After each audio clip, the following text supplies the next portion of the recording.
안녕하세요. 잇 바이블입니다. 오늘 우리 함께 나눌 주님의 말씀 누가복음 22장 39절에서 53절까지의 말씀입니다. 함께 말씀을 읽겠습니다. 예수께서 나가시어 늘 하시던 대로 올리브산으로 가시니 제자들도 그를 따라갔다.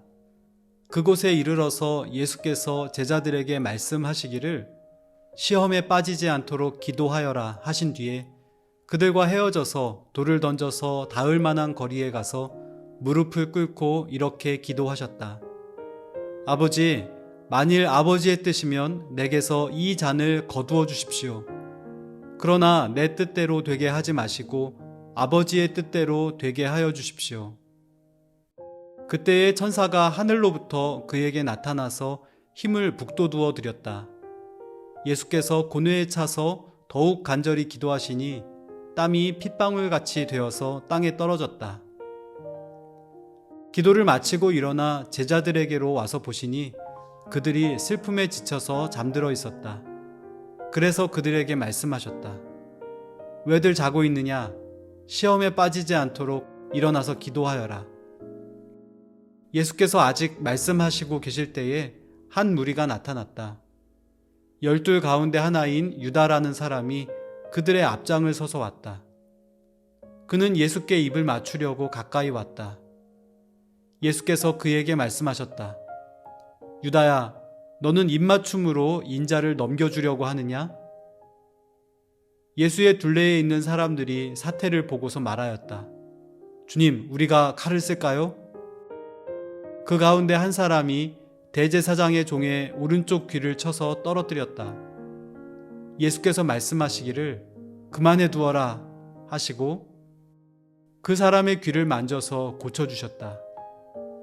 그런 다음에 자기를 잡으러 온 대제사장들과 성전 경비대장들과 장로들에게 말씀하셨다.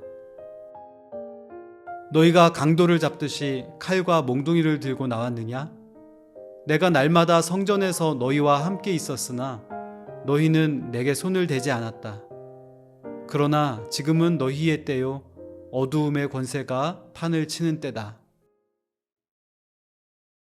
식사를 마치신 주님은 제자들을 데리고 올리브산으로 나아가십니다.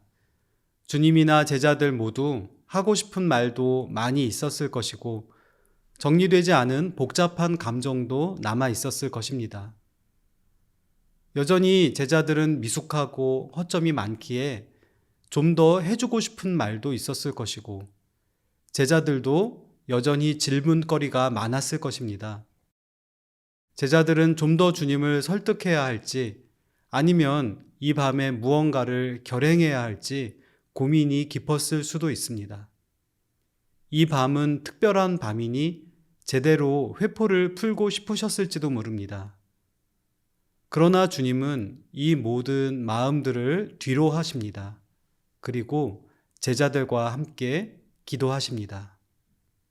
주님은 시험에 빠지지 않기 위하여 기도하셨습니다.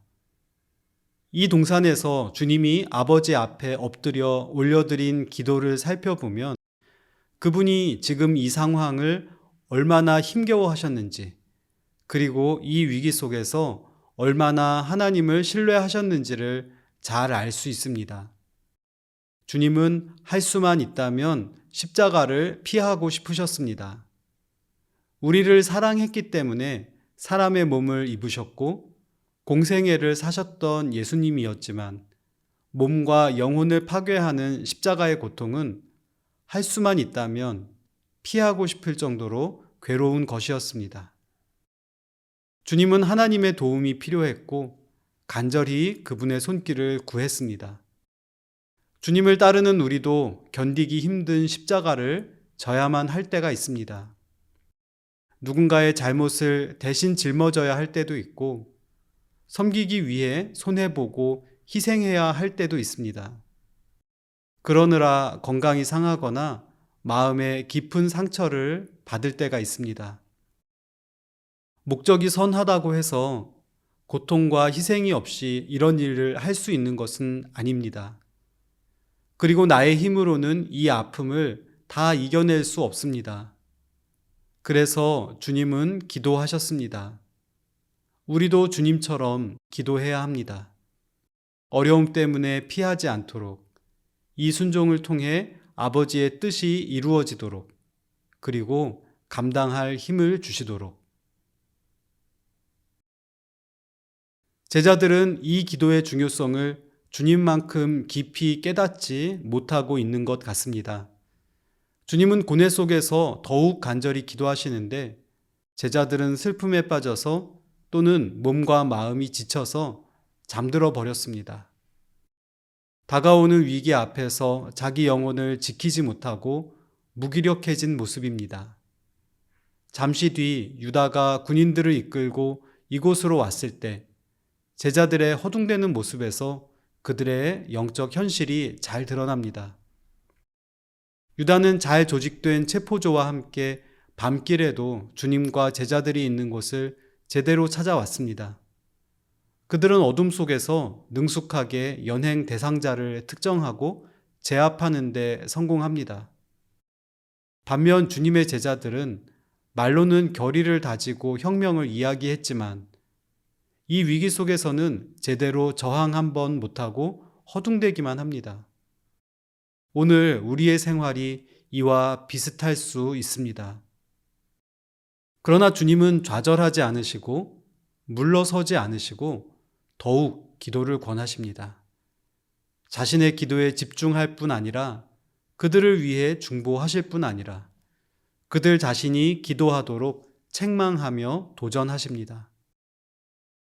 나 자신이 기도해야 합니다.